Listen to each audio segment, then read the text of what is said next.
background. He received a master's in architecture from Yale, but then he decided that he does not want to be an architect, and he went to work for a software company downtown, or it was an advertisement software company. So he came to the group with no background in biology, but he's done really well. He developed the GEO2Enrichr application, and also the links DCIC.org website. He designed that website and he's maintaining it. And right now he's working on this exciting tool that I mentioned yesterday called the GEN3VA. And it was his poster, and he's going to present a demo of that tool right now.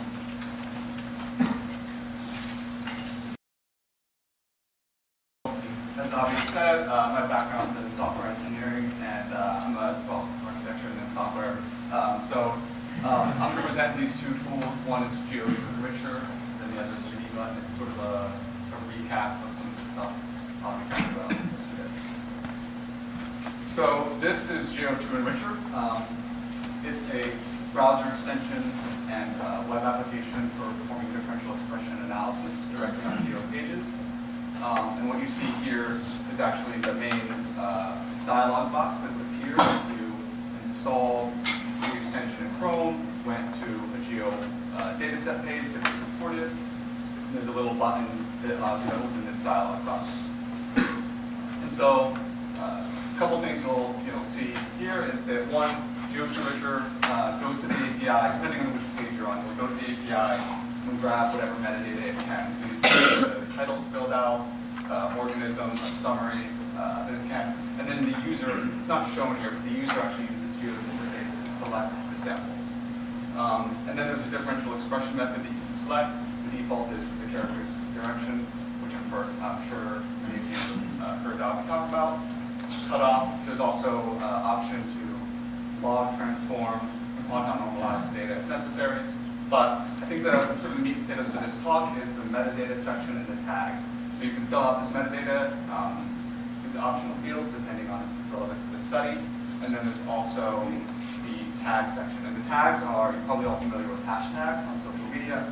It's just a way of essentially associating any gene signatures together with the same tag. So again, Avi mentioned the Coursera courses yesterday. So GEO2Enrichr has been running for about a year now.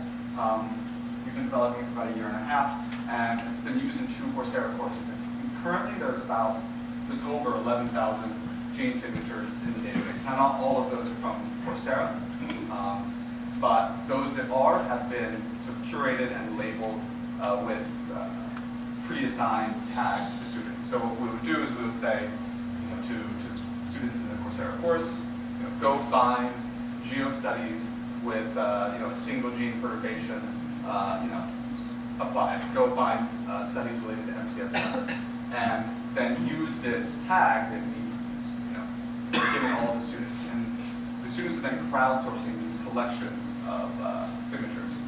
On the right, you see a plot of the number of signatures over time, so you can see that it's a pretty productive, and this is the first Coursera course, it's a pretty productive way of getting a lot of data. And if you're interested in how that was quality controlled, curated, analyzed, Chen Wong, a PhD student in the lab, has done a lot of work on that. You can probably talk to him to get more information. So this is the next tool we developed. This is GEN3VA, and we're sort of currently working on this now. And the way GEN3VA works is that every tag in GEO2Enrichr has a report in GEN3VA. So on this landing page here, you see a bunch of these squares. Each one of those, if you were to click on them, would take you to a report. And what a report is, it's the web page with all the signatures that have been aggregated under that tag, some visualizations, the metadata, and some analysis all on one page for you. And so, in principle, you could go to Geo, use GEO2Enrichr, process some gene signatures, give them all whatever tag that you come up with, then go to GEN3VA and build a report based off of that tag. So a key idea of where we're going with the analysis on GEN3VA is the idea of enrichment vector. So An enrichment vector is what you get when you take a gene expression vector and you pipe it through some sort of downstream analysis tool. So, for example, here you have some signature that you got from GEO2Enrichr. And if you were to pipe it into something like Enrichr, which I guess I should have mentioned, GEO2Enrichr, originally was called GEO2Enrichr because it always takes this resultant signature and pipes it to Enrichr for gene set enrichment analysis. So the user has all of this on the results page for GEO2Enrichr. But on GENIVA, it does the same thing, and it can, and the output of Enrichr is going to be a vector of enriched terms, and this can be thought of as its own kind of signature. And if you take that a step further, and this is where we want to go, is you could, in the columns are enrichment vectors. So these are all the signatures in a collection around a common biological theme that have been enriched.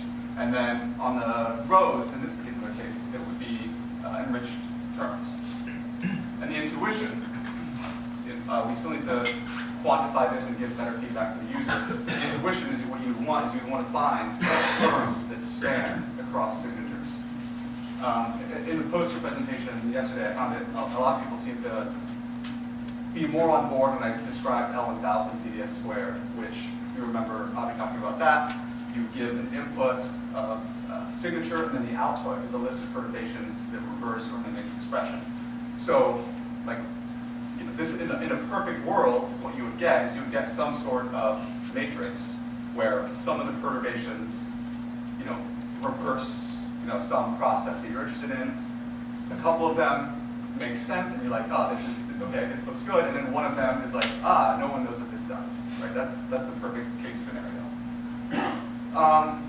Ajay mentioned, I haven't run this idea by Avi, but I think it's a good idea. Ajay mentioned this idea to me yesterday, which I think would be really nice, is you could essentially have a human readable summary of these matrices. So you could say, like the user comes here, you could say, for the aging signatures enriched against this gene set library in Enrichr, 30% of them have this enriched term. 30% of them will be reversed by this perturbation.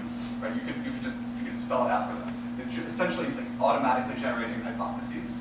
And obviously it's up to the data collection to be, it has to be good enough, and the signatures have to be good. And you as a biologist, you have to sort of know what makes sense. So this is not like doing all your work for you, but it's sort of a start. And so this is my final slide, and it's just an example of, in this case, it's not an enrichment vector. These are actually just gene signatures. But this is an example of the kind of visualizations you'll get on GENIVA.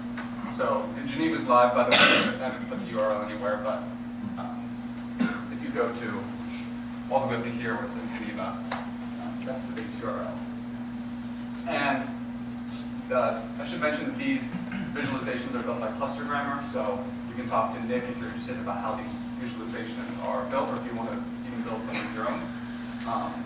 But in this case, the rows are genes, and it's been ranked by sum, and then the columns have been clustered. So the stuff in the rows in blue near the bottom are the downregulated genes, and the rows at the top in red are the upregulated genes. And again, what we're looking for in all these kinds of visualizations, again, the intuition is you're looking for these rows that span across signatures. So this is sort of where we're going. I think that the next steps are, again, to sort of quantify this so that you have some numbers, like the measure of agreement. And then I think that summary, where when someone comes to the page, rather than having to hover over every signature and see what its name is, and you can actually just get a summary that says, here are the things you're most interested in. So that's where we're going. Just thanks to everyone in the Mind Lab, especially Nick did a lot of work on the cluster grammar, working with me on the API. Max developed Enricher and worked with the API on that. Shaman, L1000 CDS squared. And then Caroline, Andrews, Chen, Anders all did have collected signatures that either are in GEO2Enrichr or in GENIVA now or will be soon. So, all right, I guess any questions?